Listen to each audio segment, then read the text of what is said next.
Chapter 6. Because she had slept so little, Leela practically sleepwalked to school, letting her muscle memory transport her and allowing her brain to spin on the events of last night. Laura Evergreen? Could it be? Is Zara okay? How could Leela focus on anything else? Her introspection almost caused her to be hit by a passing cart, which resulted in the vendor shouting some profanity at her. The altercation grounded her in the present, forcing her to once again feel the soreness from the bruise on her hip, where she had landed on the ground.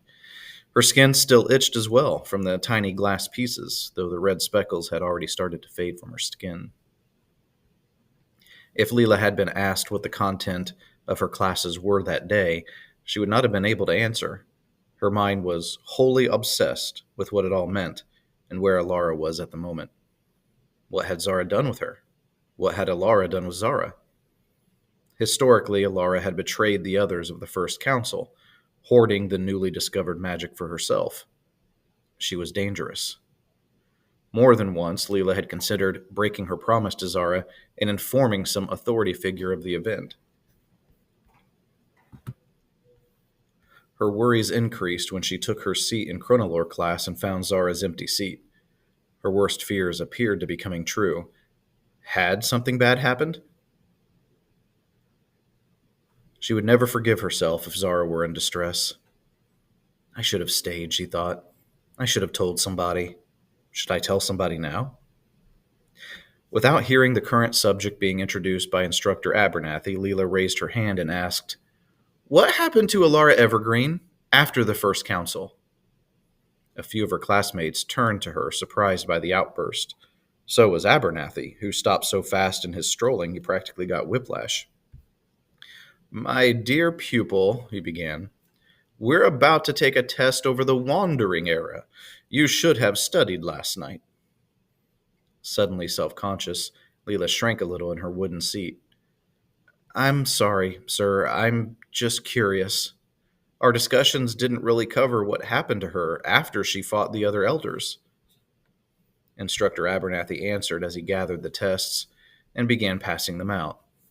"I applaud your curiosity. Most sources believe she was unceremoniously executed by the First Council's decree." "Is there any information about what kind of person she was?" Abernathy paused again, briefly, before continuing to hand students the leaflets. "It was a long time ago.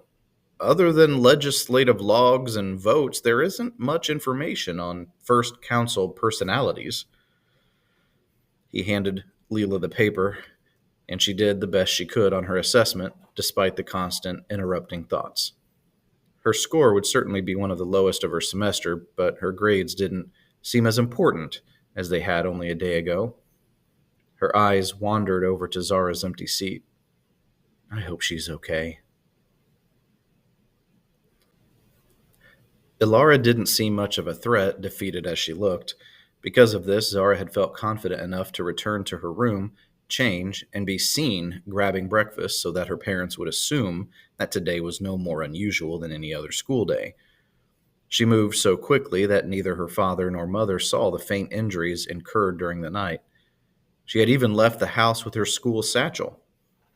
However, once outside, she dove into the alley and made her way back to the cellar. To avoid staining her fresh clothing, Zara used the serving tray as a seat between her bottom and the cellar floor. She kept the cane next to her just in case. Ilara was coming out of her shock. Instead of staring at her hands, her eyes scanned back and forth across the cellar, not seeing the boards and dirt, but filing through her thoughts, trying to decide what she needed to do. "You don't seem like the Ilara Evergreen of the chronologues," Zara admitted. "Chronologues?" "Yeah, the past, recorded past. On parchment?" "I'm recorded?" "If you truly are who you say you are, then yes. You're part of the ancient nomads who founded Illyrian. You were on the First Council. You, uh, um, Sensing crucial information, Ilara prodded Zara. "Yes." Unconsciously, Zara shifted a few centimeters away.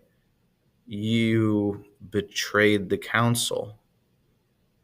What? Zara lifted her cane. That's what the logs all say. The first council discovered magic, and you wanted the magic for yourself. Alara broke out into a frightening laugh. Of course it does. The past is written by the victors. Skeptical but curious, Zara asked, if you didn't betray the council, then what happened? Why were you imprisoned in some random soothing stone? Alara considered whether or not to answer the question.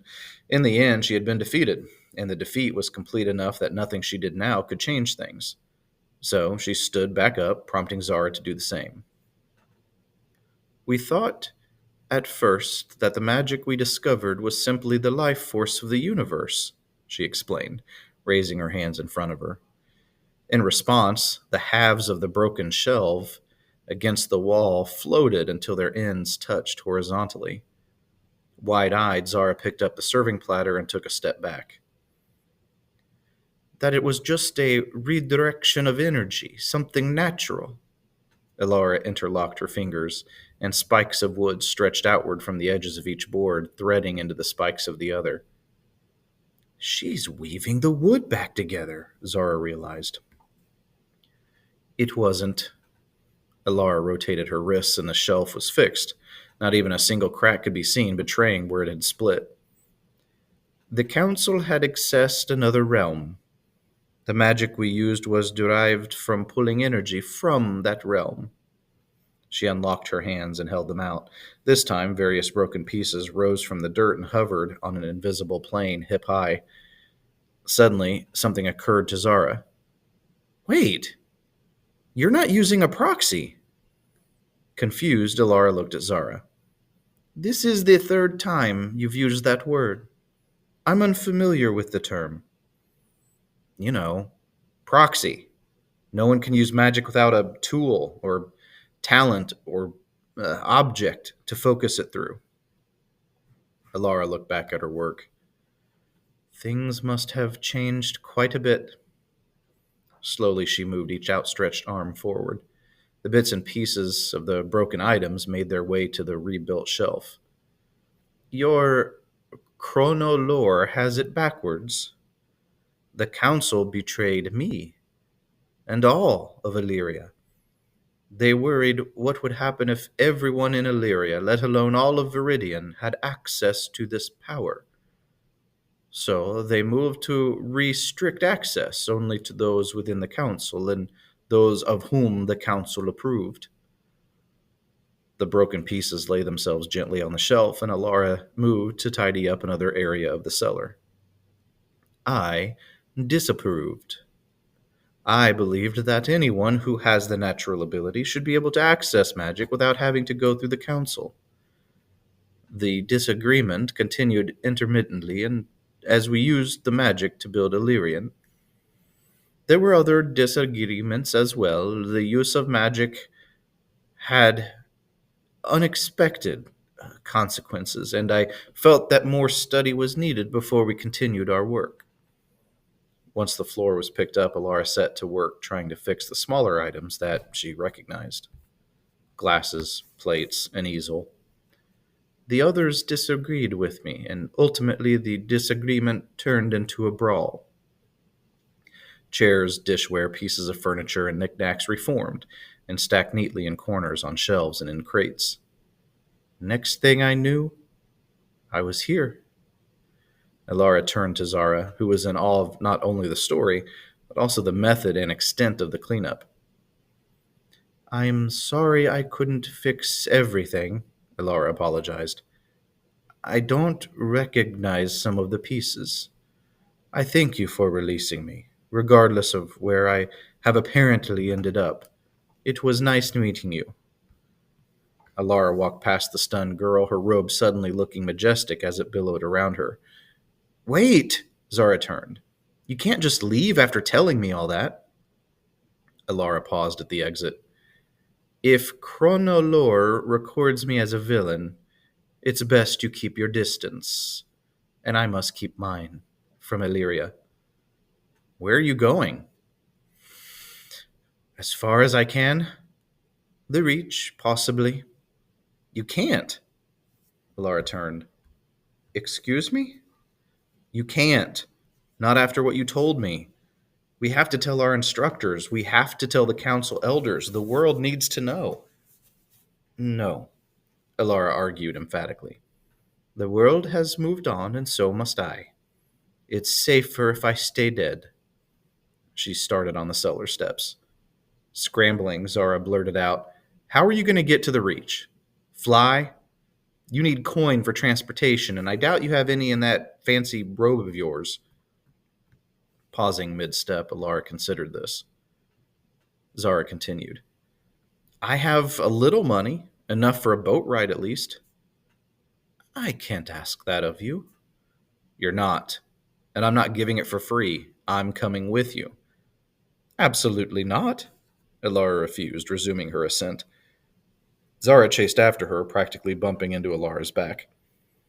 The world is very different than it was in 777. You need a guide to help you. They reached the top of the stairs, and Alara pushed open the cellar doors. The garbage of the back alley greeted her, and she immediately brought a sleeve to her nose. Zara lowered her voice to a forceful whisper. I want to know more. How is it you can channel magic without a proxy? What is the other realm where the magic comes from? Why did they make you out to be the villain? Why was your orb in my cellar? Wanting to exit the area as quickly as possible, Alara stepped into the side alley that connected the main road. Zara grabbed Alara's robe and yanked her back. You can't just go strolling through the city. Your clothes make you about as inconspicuous as a shade at noon, and your face will be recognized by anyone who took rudimentary chronolore. Just wait here, and I'll grab some coin and a hooded cloak. Alara wanted to protest, but the girl had a point. Continuing to breathe through her sleeve to avoid the stench, she murmured, Please hurry. Zara's face lit up, and she snuck quickly into the prep room through the back door. She listened carefully for her parents' voices, but heard someone else's. It was deep and unpleasant, and had none of the affected pleasantries of customers preparing to barter. Zara crouched behind the prep table, then behind the edge of the door before craning her neck out to scout the store. Both her parents stood behind the checkout counter, and on the other side stood General Amon Sharp and Elder Octavia.